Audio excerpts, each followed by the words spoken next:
Lucknow super giant और Kolkata night Riders का match सिर्फ एक क्रिकेट मैच नहीं था। यह जिंदगी का सबक सिखाने वाला मैच था जो समझा रहा था, नेवर लूज होप। कभी भी उम्मीद मत छोड़िएगा, क्योंकि पल भर को तो लगा था कि यार लखनऊ की तो पूरी बैटिंग लाइनअप जा चुकी है। मुकुल चौधरी 1 रन पर खेल रहे थे, सामने शमी आ गए थे, फिर शमी भाई चले गए, सिर्फ आवेश बचे थे। हर कोई यह मानकर बैठा था कि कोलकाता नाइट राइडर के सामने लखनऊ ने बहुत गंदी बैटिंग की है, मतलब डिसअपॉइंट किया है। लेकिन जैसे ही आप सोचते हैं कि कहानी खत्म हो जाती है, हम भूल जाते हैं कि कड़ी सिचुएशंस में ही किसी को स्टार बनने का मौका मिलता है। और आज एक सुपरस्टार मिला, नाम मुकुल चौधरी। वो सुपरस्टार जिसको लेकर 28 तारीख को ही हमने कह दिया था कि भाई साहब, लखनऊ में एक लौंडा है जिसका नाम है मुकुल चौधरी, और उसका इंटरव्यू हमने किया है। लखनऊ के 12-13 प्लेयर्स का इंटरव्यू किया है, जस्टिन लैंगर, केन विलियमसन और विक्रम राठौड़ का इंटरव्यू किया है, और वो सब कह रहे हैं कि भाई इस लौंडे में अलग फायर है। अर्जुन तेंदुलकर ने हमसे पॉडकास्ट में कहा था कि भैया इसमें अलग फायर है, वो जो छक्के मारता है वैसा छक्का कोई नहीं मारता। खुद मुकुल चौधरी ने हमसे कहा था कि भैया बस हम इंतजार कर रहे हैं कि मौका मिल जाए तो वो छक्का मारेंगे, दुनिया याद रखेगी। हमको तो थाला बनना है। और आज वो थाला की तरह जो उसने छक्के उड़ाए, हेलीकॉप्टर उड़ाया, या वो जो वैभव को ऑफ साइड पे मारा, उफ, एब्सोल्यूट सिनेमा मैन।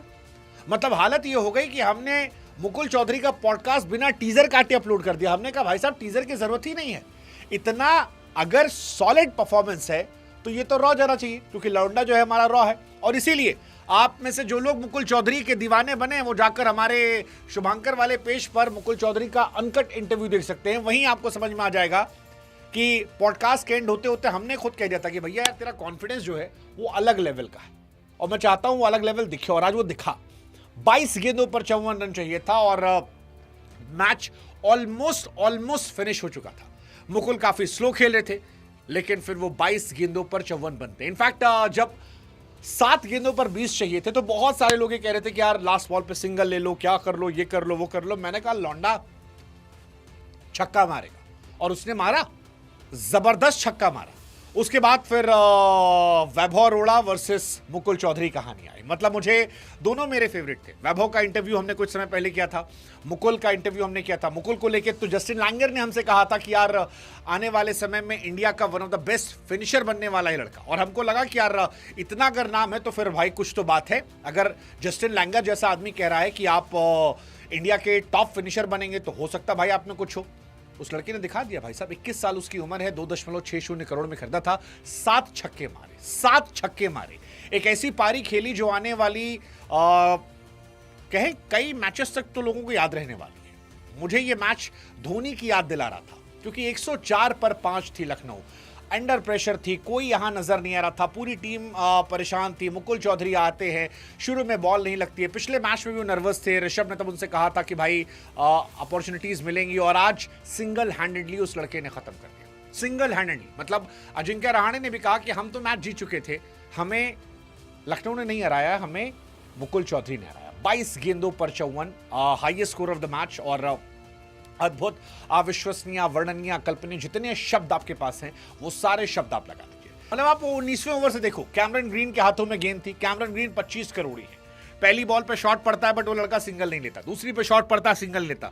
फिर कैमरन ग्रीन को एक फेंटा पड़ता जिसको हम कहते हैं ना छक्का वाला फेंटा, वो शॉट कमाल का होता है। ग्रीन के दिमाग से धुआं निकल जाता है कि यार ऐसे भी शॉट पड़ते, मतलब ये तो मुझे मारना चाहिए था, मैं तो ऑस्ट्रेलियन हूं, लेकिन ये नया इंडिया है, ये ऑस्ट्रेलियंस को दौड़ा के मारता है। और फिर एक डॉट बॉल, फिर चौका पड़ता है। लास्ट बॉल पर मेरे को था कि यार क्या पड़ेगा। मैंने अपनी टीम से कहा छक्का पड़ेगा। मेरी टीम में सब कह रहे थे नहीं भैया दिखेगा चौका पड़ेगा, छक्का नहीं मारेगा, और वो छक्का पड़ा। सेम कहानी वैभव पे थी। पहली बॉल डॉट लिया, पहली बॉल पे आवेश ने रन ले लिया, सिंगल, और फिर शायद 5 बॉल पे कितने चाहिए थे, 13 रन चाहिए थे। 5 पे 13, एनी डे समवन लाइक वैभव अरोड़ा, जिसके पास एक्सपीरियंस है, जिसके पास सटीक यॉर्कर है, जो काफी अच्छी गेंदबाजी करता है। बहुत सारे लोग वैभव पे दांव लगा रहे थे। इनफैक्ट वैभव की एबिलिटीज को देखकर मुझे भी लग रहा था कि शायद वैभव डोमिनेट कर सकते हैं, बट मुकुल की तारीफें मेरे जहन में जा रही थी। फिर वो छक्का पड़ता है। हालांकि उसके बाद वैभव ने क्लास दिखाई, 2 गेंद 3 गेंद, तीसरी चौथी गेंद जो थी सॉलिड क्लास पर गिरी, लेकिन उसके बाद फिर वो एक छक्का पड़ता है 5वीं बॉल पर, और वहीं से सारी कहानी जो है वो खत्म हो जाती है। लास्ट में किस्मत भी मेहरबान थी, वैभव ने अपना जोर लगाया, लेकिन अंकुश रघुवंशी जॉस बटलर नहीं थे, वो रन आउट नहीं कर पाए। रन आउट करते तो शायद कहानी पलट जाती, और कहानी पलटी नहीं। लखनऊ जो है वो टॉप 5 में पहुंच गई, और मुकुल चौधरी जो है वो एक रात में स्टार बन गए, सुपर स्टार बन गए। आज का दिन मुकुल चौधरी का दिन था, और मुझे रियलाइज हुआ कि जब आप कैंप्स में जाते हैं, खिलाड़ियों को ऑब्जर्व करते हैं, तो आपको ये समझ में आता है कौन कितना बड़ा स्टार है।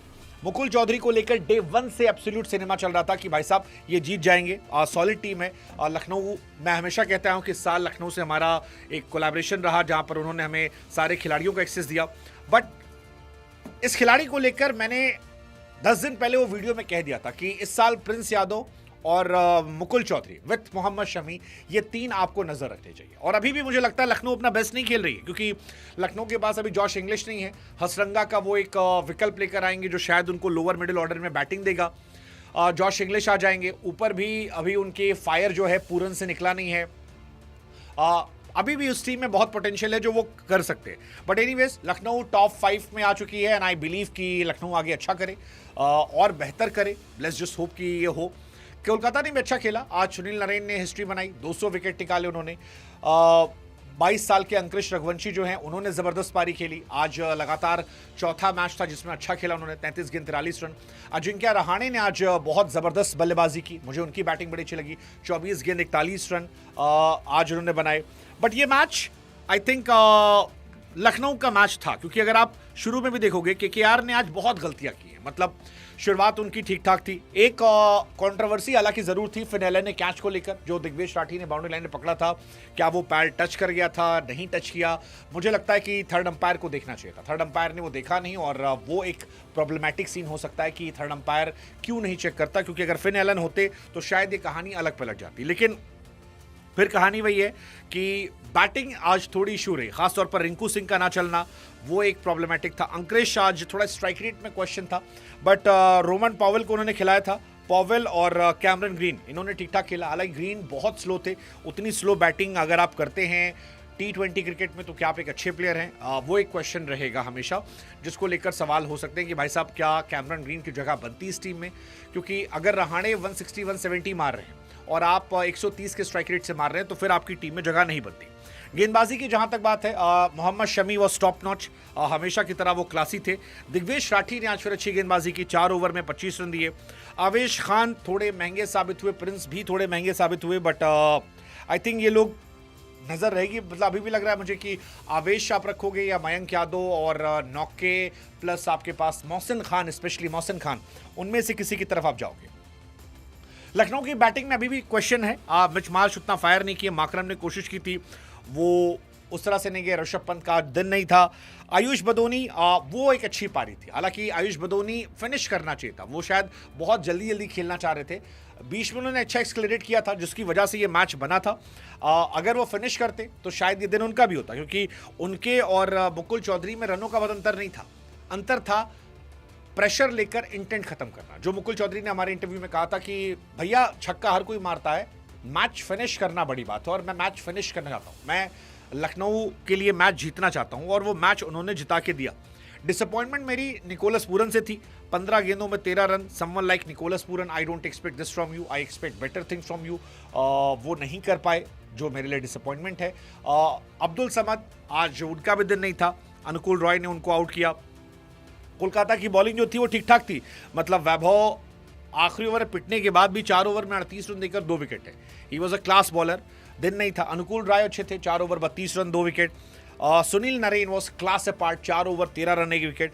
मतलब मैं तो ये समझ नहीं पाया कि निकोलस पूरन को मैं यहाँ रेट करता हूँ, निकोलस पूरन को। और निकोलस पूरन इतने सालों से खेलने के बावजूद वो सुनील नरेन को नहीं खेल पाते, जो मेरे लिए बड़ी शॉकिंग और डिसअपॉइंटिंग बात है कि ऐसा क्या है कि मतलब वो कभी खेल ही नहीं पाते उनको, तो वो एक हैरानी है।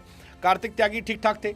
ओवरऑल दिन जो था वो मुकुल चौधरी के लिए था। भगवान ने परेशानियां सारी बढ़ा दी थी, और उन सारी परेशानियों के बीच में एक नया लड़का भेजा था कि जाओ, छाओ, राजस्थान का नाम रोशन करो, सीकर का नाम रोशन करो। और एक मध्यम वर्गीय परिवार से आकर जब लड़के अच्छा करते हैं तो मुझे लगता है कि उनकी शाबाशी जितनी हो उतनी ज़्यादा कम है। सो आई एम वेरी हैप्पी, बहुत बहुत बहुत खुश हूँ मैं। मुकुल चौधरी की सक्सेस थोड़ी पर्सनल जैसी लग रही है। पर्सनल इसलिए क्योंकि मुकुल चौधरी को बहुत करीब से जाकर मैंने उनका इंटरव्यू किया था, और मुझे अभी भी याद है कि आज जब उन्होंने कहा था कि मेरा पॉडकास्ट हुआ है, तो वो आई थिंक मेरे लिए मोमेंट था, मेरे लिए मोमेंट था। उनका ये कहना, और अब उन्होंने डिलीवर किया। So I am very happy for Mukul Chaudhary. And आप लोग जाइए मुकुल चौधरी का पूरा पॉडकास्ट देखिए। बहुत सारे पॉडकास्ट और भी हैं, खिलाड़ी अच्छा करेंगे लाएंगे, बट मुकुल के पॉडकास्ट में मुझे समझ में आ गया था कि बाबू से पोटेंशियल, और वो आपको भी दिख जाएगा।